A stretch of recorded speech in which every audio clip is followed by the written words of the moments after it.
Hello बच्चों। जैसा कि क्लास 6 में हिंदी का आपका पहला चैप्टर वीरों की पूजा, इस चैप्टर को अपन पढ़ चुके थे और इसको समझ भी चुके थे कि इसका इन पंक्तियों का जो अर्थ था वो आप इससे पहले समझ चुके हैं पहले वीडियो में। अब इसके बाद इसी अध्याय के आपका जो प्रश्न है, आपके प्रश्नोत्तर आपके रह गए थे, तो इन्हीं प्रश्नोत्तरों के साथ इस वीडियो की शुरुआत करते हैं। जैसे कि आपका मौखिक प्रश्न, पहला आपका क नंबर का आपका प्रश्न है। इसमें आप देखेंगे क नंबर में कवि पथिक से क्यों कहता है क्या आप अपना पथ आए भूल। तो इस प्रकार का आपका जो पहला प्रश्न था, इसमें आप देखेंगे इसका पहले प्रश्न का इसका आंसर है कवि जो पथिक यानी कि जो रास्ते में जा रहे होते हैं उनसे कहते हैं क्या आप अपना पथ भूल गए हैं। तो इसका आंसर है कवि पथिक से इसलिए ऐसा कहता है। पथिक से आप समझते ही हैं कि पथिक का मतलब जो रास्ते में जा रहे थे पूजा की थाल, और आप जो उसमें थाली में दीप रख के जो पूजा करने के लिए जा रहे थे, तो पथिक से मतलब उनसे कवि कहता है, इसलिए कहता है कि वे अपना पथ भूल गए हैं क्योंकि जिस मार्ग से पथिक जा रहा था उस मार्ग पर कोई भी तीर्थ स्थल नहीं था। उस पे ऐसी उस रास्ते में ऐसी कोई जगह नहीं पड़ती थी जहाँ पे धार्मिक आयोजन होता हो या कोई तीर्थ स्थल हो जहाँ पे जिसकी पूजा की जाती हो। तो कवि का सिर्फ कहने का मकसद यही था कि इस रास्ते में ऐसा कोई स्थान नहीं पड़ता है या ऐसा कोई तीर्थ स्थल नहीं पड़ता है जहां आप जा रहे हो। तो कवि के मन में संशय होता है कि जब ऐसा कोई स्थान नहीं है तो ये पथिक कहाँ जा रहा है। इसलिए कवि उससे एक क्वेश्चन करते हैं, प्रश्न पूछते हैं कि भाई आप इस पथ पे जो जिस रास्ते पर आप जा रहे हैं वो क्या आप अपना रास्ता भूल गए हैं। तो आपको जैसा कि इसमें जो है प्रश्न, आपको इसके उत्तर आपको हम अलग से दे देंगे। तो इसका पहले का जो प्रश्न का जो आंसर है आपको सिर्फ इतना ही लिखना है कि कवि पथिक से ऐसा इसलिए कहता है क्योंकि पथिक जिस रास्ते से जा रहे होते हैं उस रास्ते पर आगे कोई तीर्थ स्थल या कोई ऐसा स्थान नहीं होता है या कोई पूजा स्थल नहीं होता है। इसलिए कवि पथिक से कहते हैं क्यों आप अपना पथ या कोई अपना रास्ता भूल गए हैं। अब यहाँ पे आपको इस बात का ध्यान देना होगा कि जो पथिक है, पथिक से मतलब जो रास्ते पर जा रहे हैं पूजा की थाली लेकर, पथिक उनको कहा गया है और उनसे कवि प्रश्न कर रहा है। इसी के साथ आपको दूसरे प्रश्न में ख नंबर में आ जाना है। इसमें ख नंबर आपका जो है, इसमें ख नंबर में आपसे बोला जा रहा है कवि किस ओर संकेत करके कहता है क्या अपना पथ आए भूल। तो इसका प्रश्न भी आपके पहले प्रश्न से ही मिला जुला हुआ है, उसी से जुड़ा हुआ है। इसमें आपको लिखना है कवि चित्तौड़ की ओर संकेत करके कहता है कि क्या अपना पथ भूल आए हैं। तो इसमें देखिए एक बार प्रश्न को फिर से समझिए, कवि किस ओर संकेत करके कहता है क्या अपना पथ भूल गए हैं। तो इसमें है कवि चित्तौड़ की ओर संकेत कर कर कहता है क्या आप अपना रास्ता भूल गए हैं। अब देखिए कवि क्यों कहता है उस चित्तौड़ की तरफ संकेत करके क्यों कहता है, क्योंकि जो चित्तौड़ होता है, जिस रास्ते में चित्तौड़ पड़ता है उसी रास्ते में पथिक भी उसी तरफ जा रहे होते हैं। तो कवि उस तरफ चित्तौड़ की तरफ इशारा करके या संकेत करके कहते हैं कि भाई आप इस तरफ क्यों जा रहे हैं, क्या आप अपना रास्ता भूल गए हैं। तो आपको सिर्फ इस प्रश्न में, प्रश्न नंबर ख में आपको सिर्फ इतना ही लिखना है, कवि चित्तौड़ की ओर संकेत करके कहता है क्या अपना पथ भूल गए हैं। इसके बाद इसी का ग नंबर, कवि ने चित्तौड़ की किन विशेषताओं का उल्लेख किया है। देखिए जैसा कि हमने आपको इससे पहले वीडियो में आपको चित्तौड़ के बारे में बताया था कि चित्तौड़ एक ऐसी जगह है जहां पे आपने रानी पद्मावत का नाम सुना होगा, और तो वहां पे 11 से लेके 11वीं 12वीं सदी में ऐसा कई बार हुआ जब चित्तौड़ के ऊपर कई आक्रमण हुए, लेकिन जो वहां के राजपूत थे जो वहाँ के राजा महाराजा जो रानियां थी, उन लोगों ने अपने आन बान शान के लिए और अपने अदम्य साहस और वीर पराक्रम के लिए जाने जाने वाले जो वहाँ के राजपूत थे, उनके लिए या उनका इतिहास चित्तौड़ से जुड़ा हुआ है। तो इसमें आपको कवि ने चित्तौड़ की किन विशेषताओं का उल्लेख किया, इसके आंसर में आपको लिखना है। कवि चित्तौड़ के विषय में बताते हुए कहता है कि वहां पर शत्रु की ललकार सुनकर नौजवान टोली बनाकर निकल पड़ते हैं। चित्तौड़ एक ऐसी जगह है जहां पर अगर दुश्मन किसी प्रकार से दुश्मन ललकारता है, तो वहां के जो चित्तौड़ के जो बच्चे होते हैं या वहां का बच्चा अपने शत्रु की ललकार सुनकर वहां एक अपनी टोलियां बनाकर, टोलियों का मतलब है अपने ग्रुप बनाकर, वो उन शत्रुओं का जवाब देने के लिए उन पर टूट पड़ते हैं, निकल पड़ते हैं। मां तथा बहनों की आन की सुरक्षा के लिए जवान शत्रुओं के खून से होली खेलते हैं। तो देखिए यहाँ पे एक बार फिर से वो अपनी माताएं एवं बहनों की आन बान शान के लिए, उन महिलाओं की इज्जत को सुरक्षित रखने के लिए वो वहां के जो नौजवान होते हैं, वो नौजवान अपने जवान शत्रुओं के खून से होली खेलते हैं। इसके बाद जहां सुंदर स्त्रियां अपने देश के लिए जौहर करती हैं तथा अपनी स्वतंत्रता के लिए बच्चों के लिए भी मरना पसंद करते हैं। तो देखिए चित्तौड़ एक ऐसी जगह है जहां के नौजवान, जहां के बच्चे या कोई बच्चा अपने चित्तौड़ के लिए, अगर उनके चित्तौड़ पर कोई दुश्मन आंख उठाकर भी देखता है या उनको किसी प्रकार का कोई ललकारता है, तो वहां के जो नौजवान हुआ करते हैं या जो नौजवान होते थे, वो अपनी एक टोली बनाकर उन अपने शत्रुओं पर टूट पड़ते थे और उनको मुंह तोड़ जवाब देते थे। और इस प्रकार की एक अदम्य साहस वाली आपका जो इतिहास है वो चित्तौड़ में लिखा गया या चित्तौड़ में देखने के लिए मिलता है, पढ़ने के लिए मिलता है। तो इसी के साथ आपको जे आ खा का खा गा तीनों प्रश्नों के आपको आंसर देने हैं। इसी के साथ आपके बहुविकल्पीय प्रश्न इसमें आपको मिलते हैं। सही उत्तर के सामने सही का निशान लगाना है। तो इसमें आप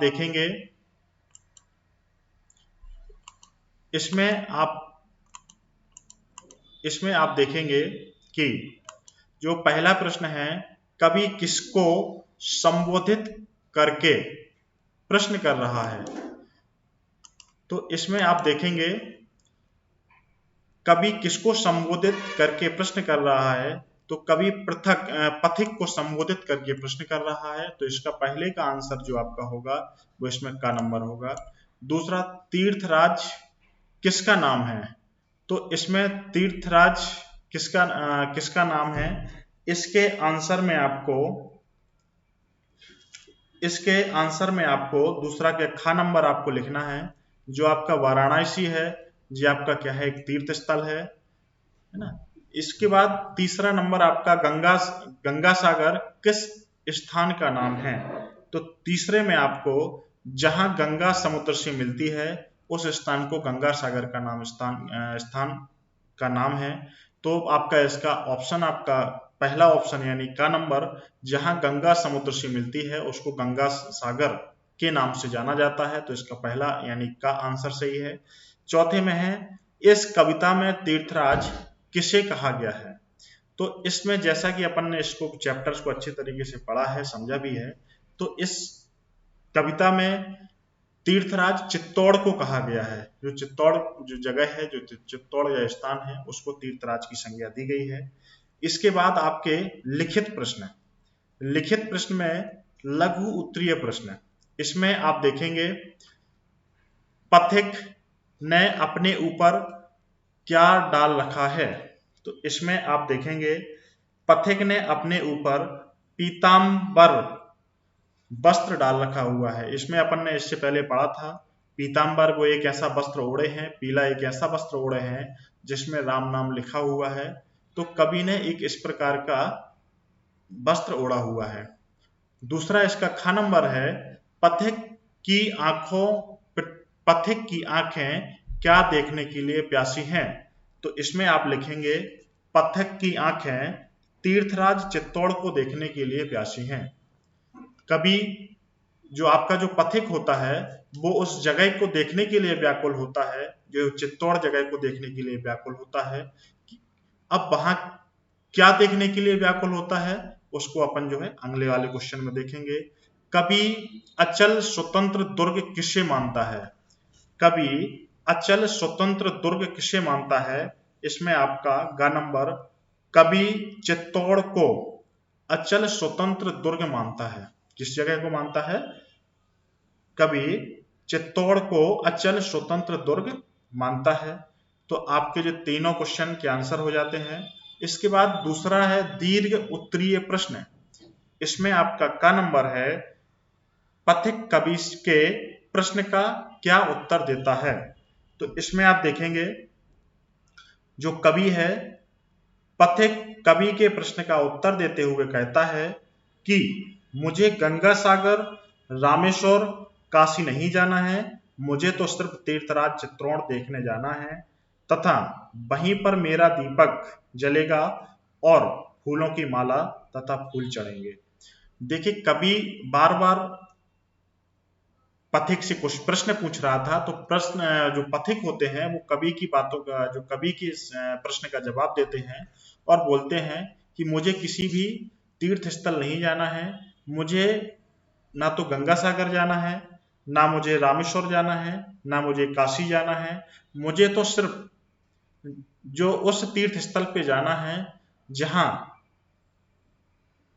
जहां पर बच्चा बच्चा अपने शत्रु की ललकार सुनकर टोली बनाकर निकल पड़ता है, जहां स्त्रियां अपने जौहर के लिए या अपने जौहर के लिए अपने देश अपने जौहर के लिए जानी जाती हैं, जहां के बच्चा बच्चा अपने स्त्री के सम्मान के लिए अपना बलिदान देना जानता है। तो उस अदम्य साहस और जो वहां के जो राजपूत थे उनको कभी तीर्थ स्थल की संज्ञा दी है। तो कभी चित्तौड़ जाने के लिए संकेत करता है। इसके बाद इसका ख नंबर है, पथिक चित्तौड़ क्यों जाना चाहता है। इसमें है पथिक चित्तौड़ इसलिए जाना चाहता है क्यों पथिक चित्तौड़ इसलिए जाना चाहता है कि उस स्थान की पूजा कर सके तथा वहीं दीपक जलाकर माला भी चढ़ा सके। अब इसका दीर्घ उत्तरी प्रश्न का ग नंबर, इसमें आपका लिखा है, जहां आन पर मां बहनों की जला जला पावन होली, जला जला पावन होली, इस पंक्ति में कवि ने पावन होली किसे कहा है।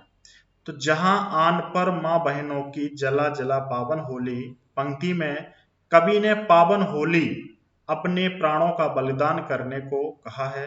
अपने मां तथा बहनों की आन की रक्षा के लिए वहां के लोग अपने प्राणों की आहुति भी दे देते हैं।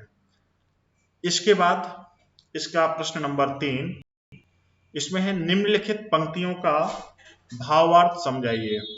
अपने अचल स्वतंत्र दुर्ग पर सुनकर बैरी की बोली, निकल पड़ी लेकर तलवारें जहां जवानों की टोली, जहां आन पर मां बहनों की जला जला पावन होली, वीर मंडली गर्वित स्वर से जय मां की जय जय बोली। तो देखिए इन पंक्तियों का जो भावार्थ है, प्रस्तुत पद्यांश में कवि कहता है कि जब कोई शत्रु चित्तौड़ पर आक्रमण करता है, अपने अचल स्वतंत्र दुर्ग पर सुनकर बैरी की बोली।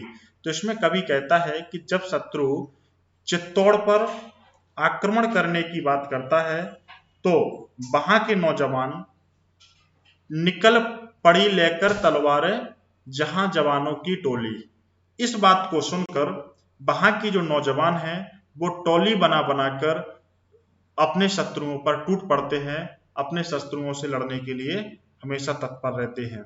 जहां आन पर माँ बहनों की जला जला पावन होली, वीर मंडली गर्वित स्वर से जय माँ की जय जय बोली। तो इसमें इसके आगे इसका जो भावार्थ है, माँ व बहनों की आन की रक्षा के लिए वहां के लोग अपने प्राणों की आहुति दे देते हैं और गर्व से जय जय माँ के नारे लगाते हैं। इसके साथ आपका नीचे भाषा और व्याकरण भी है। निम्नलिखित पदों में समास विक्रय करो और समास का नाम लिखो। इसके बाद इसमें जो है, जैसे इसमें दिया गया है माला फूल, तो इसमें आपको क्या लिख देना है, माला और फूल। ये आपका द्वंद्व समास है, द्वंद्व समास है। इसके बाद आपका जो है खा नंबर तीर्थराज, तो इसको आप लिखना है तीर्थों का राजा अर्थात बनारस। इसको आपको बहुप्रिय समास है। इसके बाद अगला माँ बहने, तो इसमें आप लिख देना है माँ और बहने, जो आपका फिर से द्वंद्व समास हो जाएगा। इसके बाद है वीर मंडली, तो वीर मंडली के लिए आप लिखेंगे वीरों की मंडली, जो आपकी तत्पुरुष समास है। फिर आपका पद धूल, पैरों की धूल, जो आपका तत्पुरुष समास है। इसके बाद आपका प्रश्न नंबर 2, इसके प्रश्न नंबर 2 में आपको निम्नलिखित पदों में संधि विकसित करो और संधि का नियम लिखो। अब इसमें देखिए आपको दिया गया है पीतांबरा, पीतांबर, तो इसमें आप लिखेंगे पीत प्लस अंबर, ये दीर्घ संधि है। इसके बाद आपका रामेश्वर, इसमें लिखेंगे आप राम धन ईश्वर, रामेश्वर, ये आपकी गुण संधि है। इसके बाद आपका जो है इसमें तीसरे प्रश्न में आपकी इसमें लिखा हुआ है गर्वित शब्द गर्भ में इत प्रत्यय जोड़ने से बनता है। इसी प्रकार निम्नलिखित शब्दों में इत प्रत्यय जोड़कर नए शब्द बनाइए। तो इसमें देखिए क्या है, पुष्प धन इत, तो इसको आप क्या लिख सकते हैं, पुष्पित। दूसरा खा नंबर आपका है फल धन इत, तो आपका हो जाएगा फलित। तीसरा आपका नंबर है ग नंबर पल्लव धन इत, इसको आप लिख देंगे पल्लवित। चौथा आपका है लिख धन इत, इसको आप लिख देंगे लिखित। आपका फिर अगला नंबर है रच धन इत, इसको आप रचित। फिर अगला है आपका सीमा धन इत, इसका हो जाएगा सीमित। इसी के साथ आपका इस अध्याय का समापन होता है, आपका अध्याय समाप्त होता है। इसके बाद अब अगला जो चैप्टर है अगले वीडियो में पढ़ेंगे हमारा हृदय परिवर्तन। तो इसका जो हमने आपको जो पूरा चैप्टर बताया है, पूरा चैप्टर आपको समझाया है, इसी के साथ इसकी पीडीएफ फाइल आपको और मिल जाएगी, जिसमें आपको इसको अच्छे तरीके से देखकर और इसको समझना है और प्रश्नों को अच्छे तरीके से कॉपी में लिखकर फिर आपको उसको लर्न भी करना है, सीखना भी है।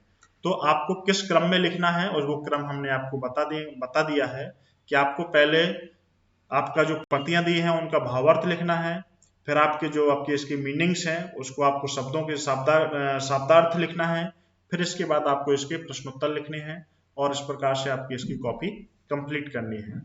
इसी के साथ आज का अध्याय समाप्त होता है।